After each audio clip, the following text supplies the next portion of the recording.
Good morning. Today is Thursday. Hey Teves, Dida Notzach, the big Yom Tov of the Svarim, 1987, when the federal court ruled that the Svarim, the library of the Rebbe, is not a private property, but it's a property of the Agudas Chassidic Chabad. And in a sense, the Rebbe explained that this is something that a goy recognized, this, a goyish court, federal court, recognize the fact, what it means a Rebbe, what it means the leadership and the continuity of the tzaddik, that it doesn't stop when the physical life, you stop seeing the Rebbe physically.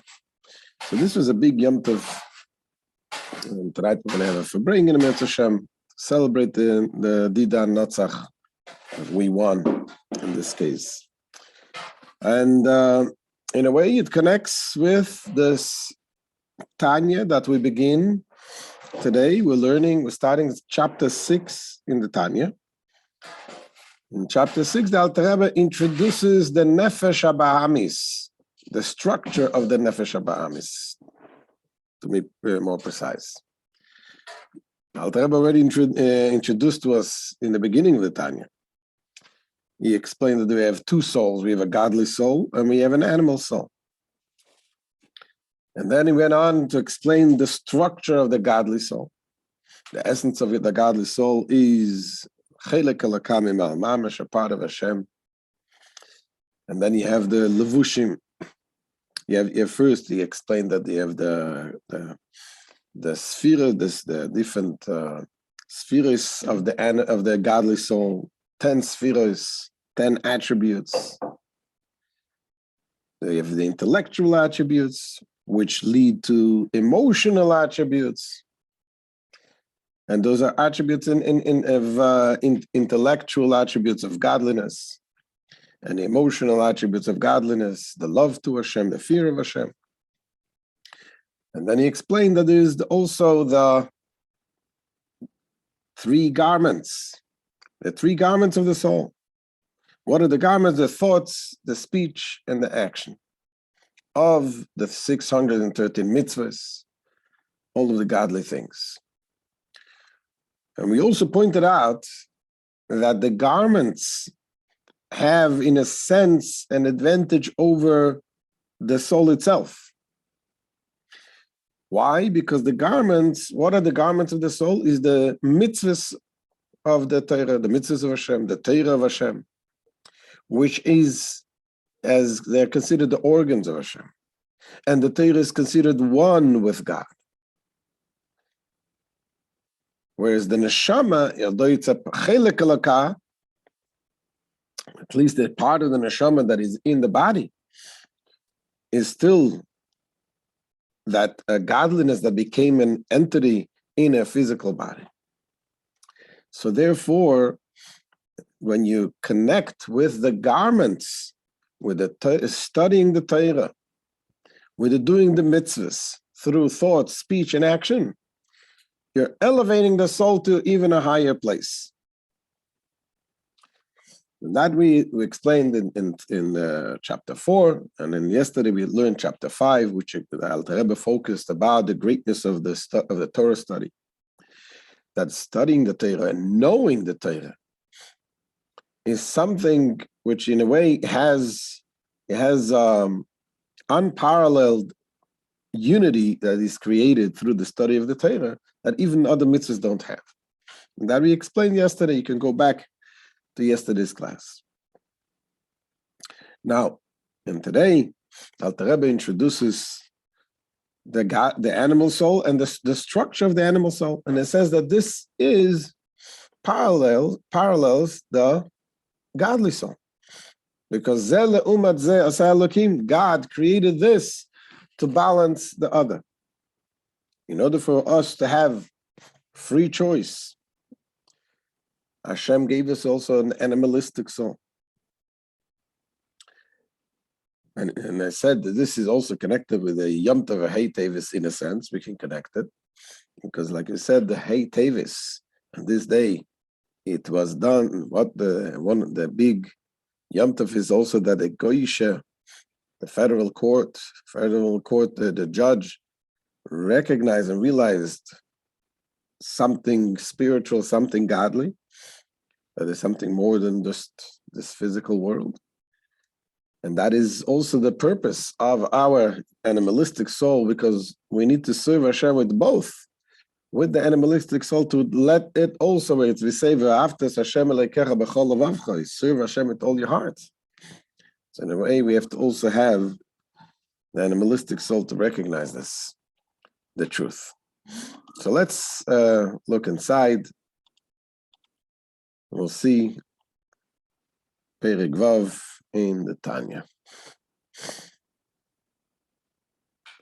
Says the Alter Rebbe, V'inei, Zel Umazeh Oser Elokim, the Almighty has created one thing opposite the other, to balance out.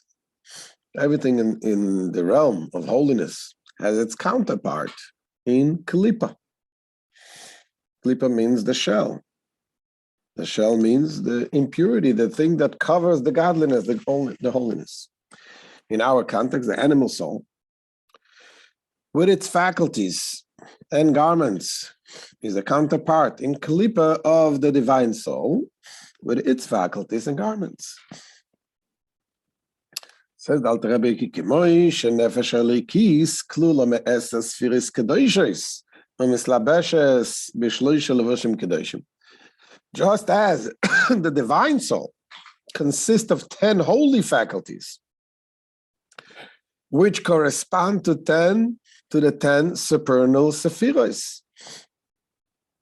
The holy faculties, as we explained, the intellect, the emotions, they correspond to the godly sephiros, because those faculties we have them in the spiritual world, and is clothed in 3 holy garments, meaning the thought, speech, and action of Torah and mitzvahs. Kach hanefesh de sitra achra meklipes noiga amelubeshes bedama adam. So too the soul of sitra achra. Sitra achra literally means the other side. Later on, it's going to explain further what he calls it, sitra achra, the other side opposing the kedusha, the holiness. And this is derived from kalipas noiga, the shell of noiga. A shell of noiga is a shell that covers godliness, but has also a potential to be good. Noiga means shine. It's a potential to shine also. And this is clothed in man's blood. That we explained in chapter 1. So this, we have the animal soul is klula me'ese kisrim de mesavusa. This consists of 10 crowns of impurity. It says in the godly soul we have 10. He calls it spheres kedoshos, holy attributes. So he has in the animal soul, he calls it, an animal soul consists of 10 crowns of impurity. Crown sounds like something special. Crown, royalty. Why is it that in the godly soul, he calls it just 10 attributes, and in the animal soul, he calls it 10 crowns? So the truth is, this is not complementary. This is not a big compliment to the animal soul. On the contrary, the reason why he calls it crowns, because we know in kedusha, on the holy side, everything is included in the other. There is in the holiness, there's the concept of bitul.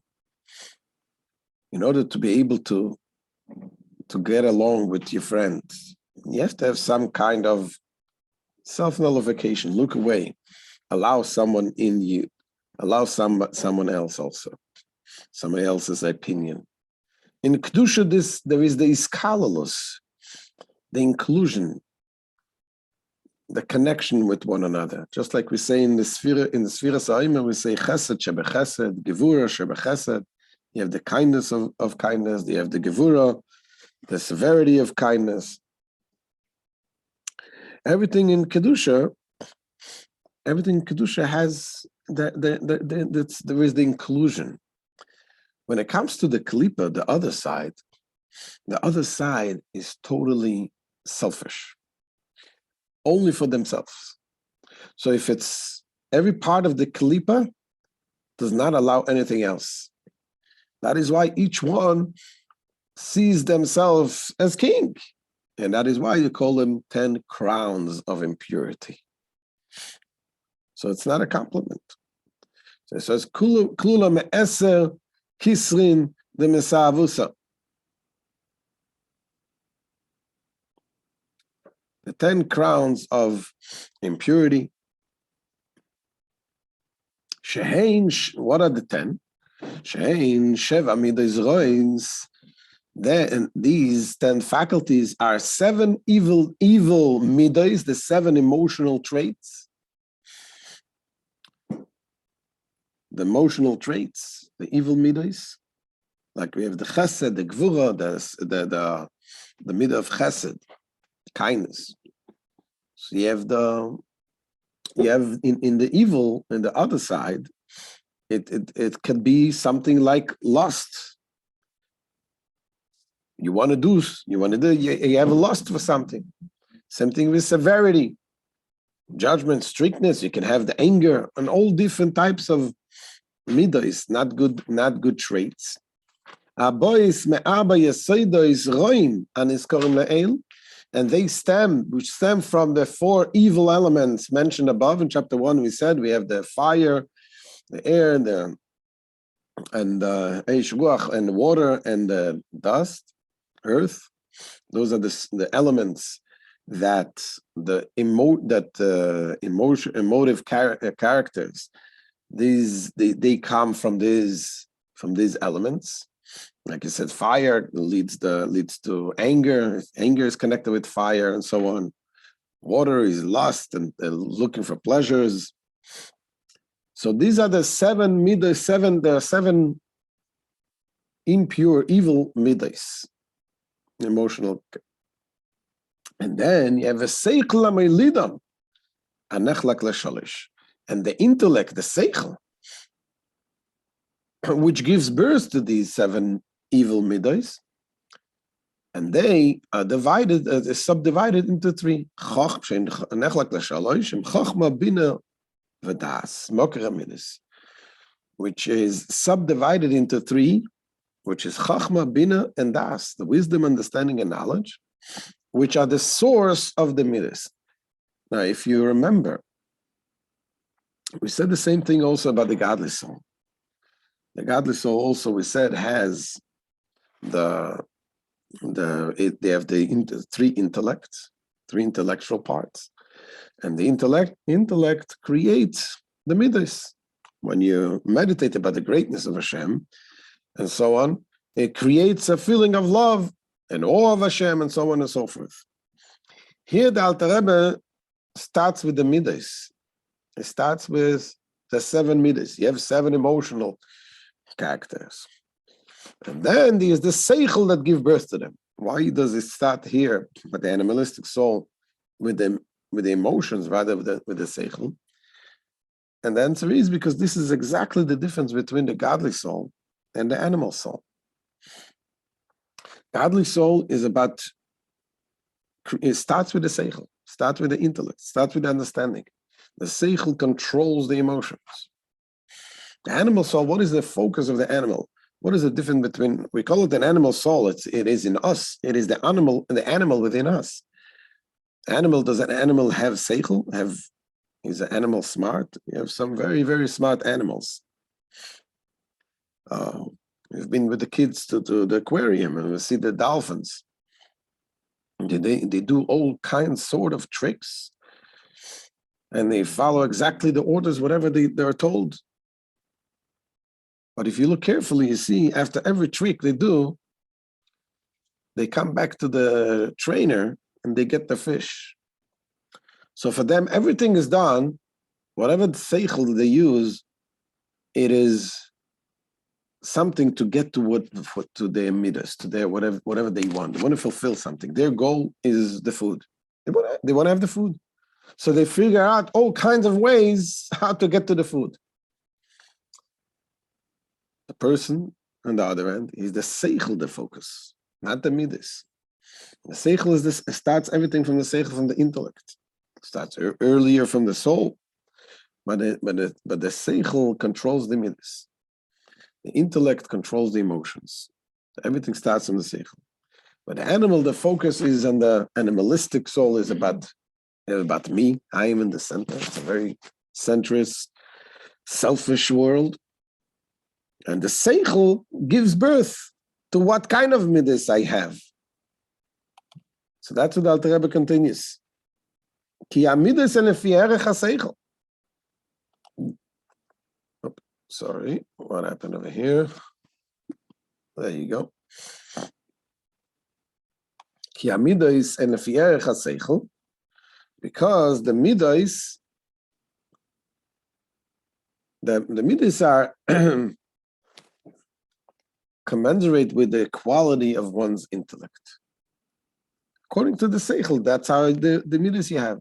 Ki hakaton choshek ve'oyev dvarim ktanim chusei erech lefi shesichloi katon ve'katzar le'asik dvarim yikarim yosemem. A child desires and he loves petty things. He expresses his midas of chesed towards petty things, of little value. For his intellect is too immature and deficient to appreciate more valuable things. And the same similarly with regard to the midah of gevura. What is the midah of gevura? We said is getting angry. So again, that is based, the getting angry is based according to his intellect, his understanding, what makes him angry. A child gets angry, is angered and vexed by trivial things. And likewise with regards to boastfulness, expression of midah of tiferes and other midas. So we see that this is according to the intellect. So this is why what he says is that the midas give birth to the emotions. But again, what is the focus is the emotions, but the emotions is based on the level of understanding that you have. Sometimes you can have big children also with big in age, but they will get upset and offended and affected by small things. It's all based on the logic. Is now these 10 unclean categories. When a person thinks thoughts that are originating from them, for example, when he thinks of ways of obtaining something that he desires, or he speaks words originating from them, or does acts which serves to express them. So what happened? Those are the three garments. Then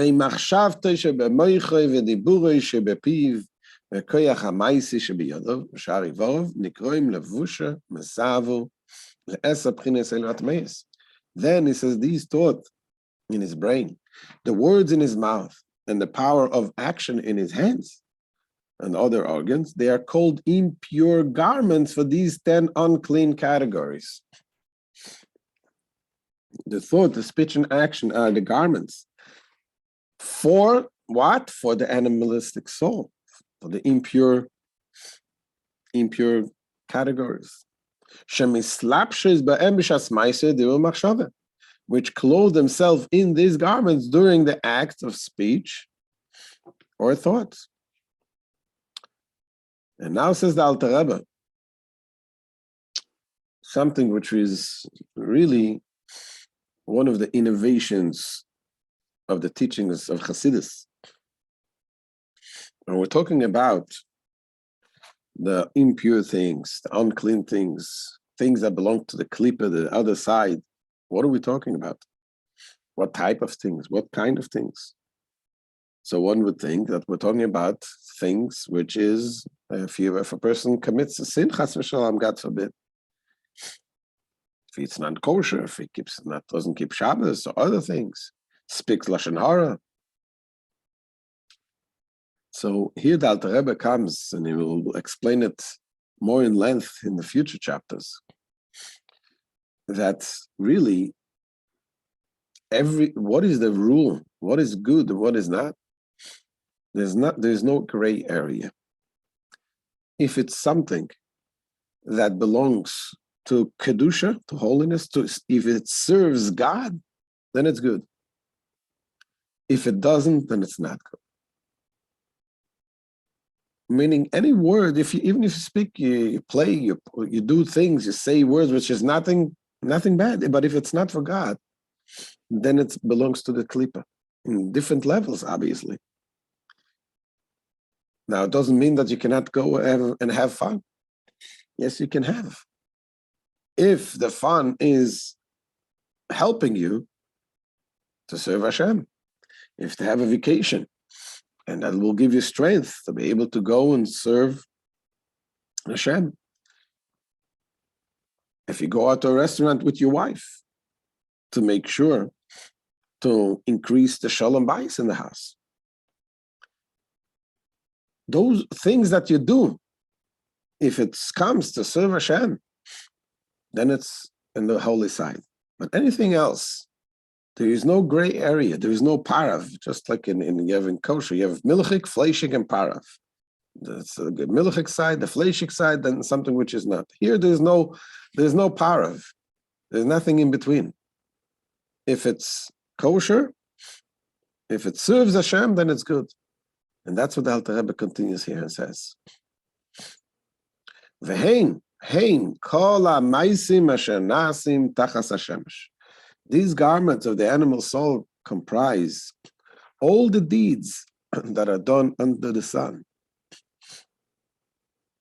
All mundane actions, asher akoil hevel re'uz ruach, which are all vanity and affliction of the spirit. As the Zoya Parshas B'Shalach interprets this, a ruination of the spirit of holiness. Something which is not in the Kedusha is Tviru Derucha, breaks the spirit, the holiness. So here the Alter Rebbe introduces us to the animal soul, and again, as we said in the beginning, ultimately, what is this for? What did Hashem give it, the animal soul, for? In order to be able to use the power. It says, Rav Tvu is bekoyach shoyer. There's much power, much energy in the ox, in the animal. The animalistic soul has a lot of power, a lot of passion, and if we use them out into the holiness, then first of all, we have the ability to choose. And not only do we have the ability to choose, but we have the ability to transform and take the power and the energy of the other side and use it into the holiness. So this is the end of today's shir. Thank you so much for joining. Emir Hashem. We shall continue tomorrow, 9:10 a.m. Any questions?